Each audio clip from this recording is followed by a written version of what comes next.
Good day and welcome to today's show. Today we are going to learn about the legendary King Arthur.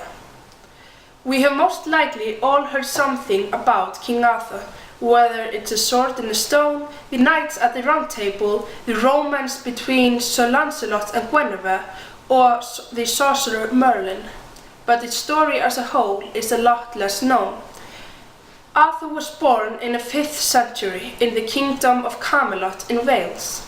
He was the son of the king Uther Pendragon, but was immediately placed in foster to Sir Ector and raised there in secret.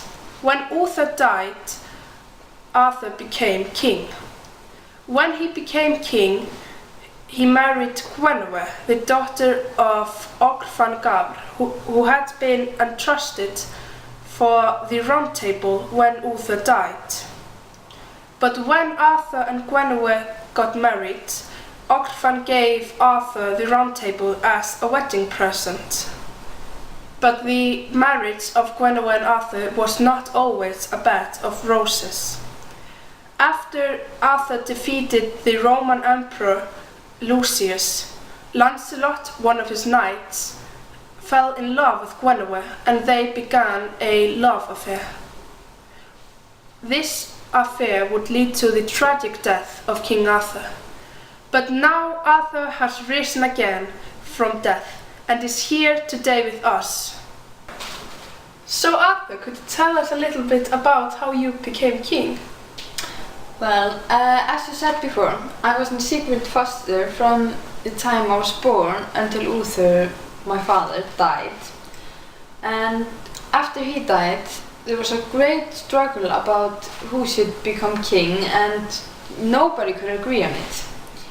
So finally, Merlin, a sorcerer, placed the sword Excalibur in a stone and said that whoever would draw the sword would become king. And I was only a teenager at the time, but I drew the sword and I became king. Wow, that's quite an impressive story. But while you were king, you were in charge of the Round Table. For those who don't know, the Round Table was, as the name indicates, a round table. It was the place where the king and his knights gathered to tell each other their adventure and to plan new ones. So, who were the knights? Well, during my period of reign, we were 56 overall. Some stopped short, but others longer. For example, Percival, Gawain, and Guinevere's father, Orgwan. Those were all good knights and they served me well, at least most of the time. But then of course there were the others who were not as good. For example, Sir Lancelot and my nephew Mordred, both of whom betrayed me in some way.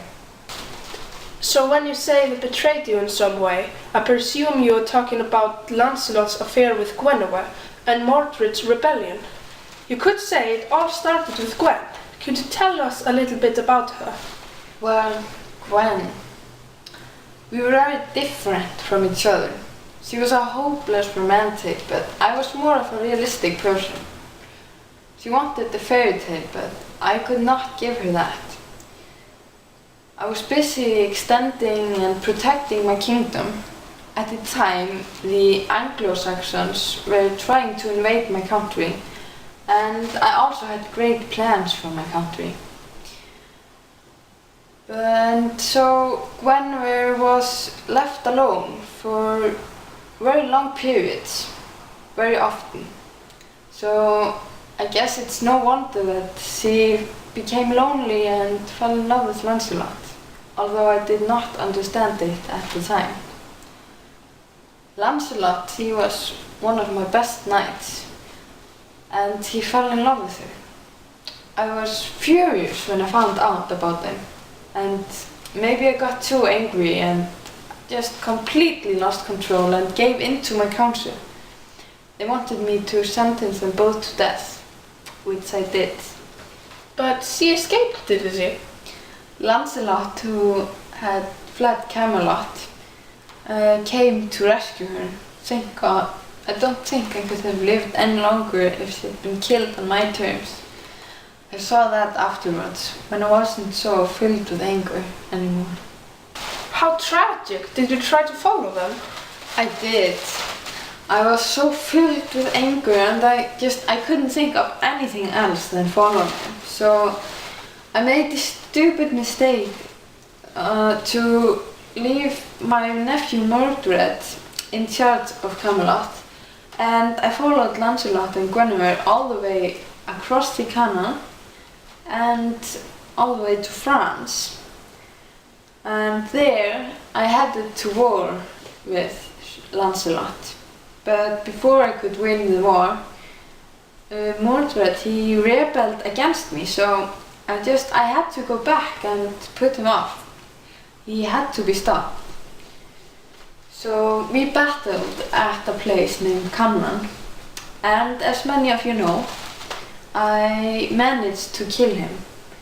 But unfortunately, I got wounded too in the process, and I died. Wow, your life was truly magnificent. But our time's up, so I have to thank you for coming here and talk to us and tell us your story. And to you at home, have a nice day.